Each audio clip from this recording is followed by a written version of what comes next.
Tudo bem, galera? Tudo na paz? E aí? Estamos aqui mais uma vez para a gente poder passar aquelas dicas super nota 10 para vocês estarem fazendo a nossa prova, tá ok? Olha só, nós estudamos sobre a demografia e a população do Brasil.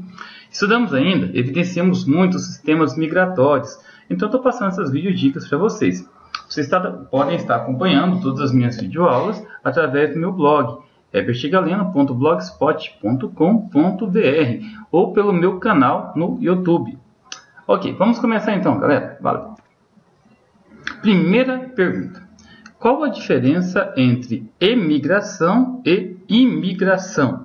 É muito simples, muito fácil de entender, tá? É um processo migratório entre países. Emigração é a saída de um país para o outro. É aquele emigrante, é aquele que sai de um país em direção ao outro. Imigrante é aquele que chega, é a chegada em um determinado país, ok? Próxima pergunta. Qual a diferença entre migração intra-regional e migração interregional?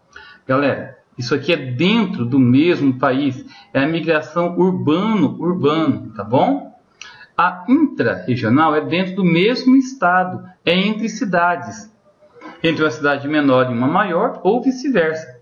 A interregional é entre regiões ou entre estados. Tá? Você sai de Mato Grosso e vai para São Paulo, por exemplo, é uma migração interregional.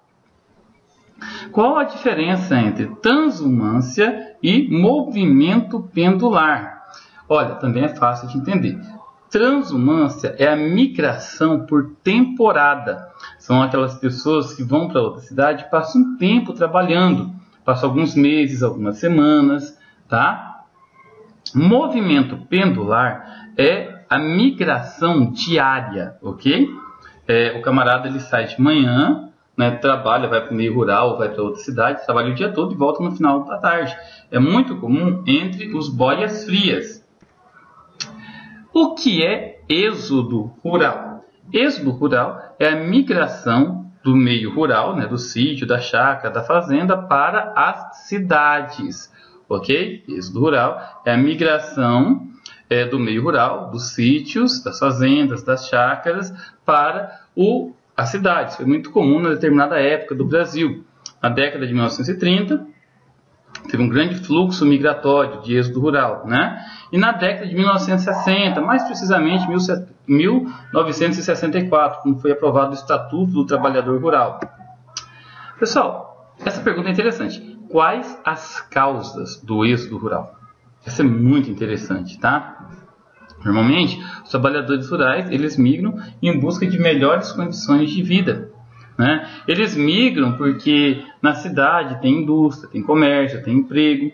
Na cidade tem uma escola melhor para os filhos, tem estrutura como hospital, Normalmente o campo começa a se mecanizar, as grandes fazendas começam a mecanizar e as pequenas propriedades acabam ficando desfavorecidas, ok? E depois que eles chegam na cidade, quais as consequências? Isso também é muito interessante para que vocês observem, tá? As consequências do êxodo rural. É complicado porque normalmente no Brasil as cidades não se preparam para receber pessoas, somente do meio rural. Então causam muitas coisas, Aumento de violência, formação de favelas, subempregos, desempregos, entre outras coisas. Da marginalização, formações de bolsões de pobreza, entre outras coisas, galera. Quais são os períodos migratórios do Brasil? Bom, vamos entender, são 4 períodos que nós aprendemos, vamos relembrar eles rapidinho, tá? O primeiro período foi de 1500 a 1808.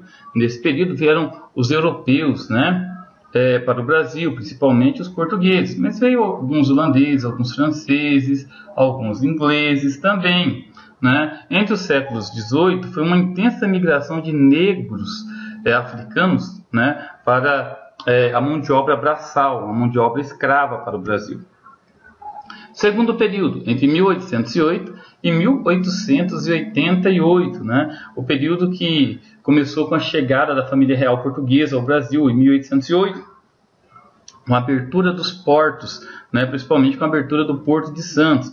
Nesse período, intensificou as migrações de italianos, alemães. Começou a diminuir a migração de negros para o Brasil, né, por causa da Lei Eusébio de Queiroz, de 1850. De 1888 a 1930, nesse período intensificou a vinda de alemães, italianos, poloneses e principalmente japoneses para o Brasil. Tá? A Europa passava por um período muito conturbado e era foco de expulsão populacional. E o quarto período, de 1930 até a era atual. Tá? O começo de 1930 até 1950, né, o Brasil ainda era foco de atração, ainda atraía muitas pessoas. Estava tendo muitas guerras pelo mundo, né, a Segunda Guerra Mundial, não é verdade? Só que esse período diminuiu muito as migrações. Aliás, o Brasil passou a ser foco de expulsão populacional. Melhorou a estrutura na Europa, nos Estados Unidos, no continente asiático, né, no Japão. Hoje, as pessoas estão saindo do Brasil e indo para outros países em busca de melhores condições de vida. Ok, galera, terminamos. É isso aí. Espero que vocês tenham gostado. Espero que vocês se deem bem na prova. Espero que se lembrem de tudo que a gente falou, tá bom? Se você gostou da minha aula, dá o seu likezinho. Não se esqueça de se inscrever no nosso canal, de dar aquela força para ele, tá? Se você não gostou, deixe nos comentários as suas dicas ou as suas perguntas, caso ficaram com dúvidas, ok? Valeu, até a próxima. Fiquem com Deus, galera. Valeu!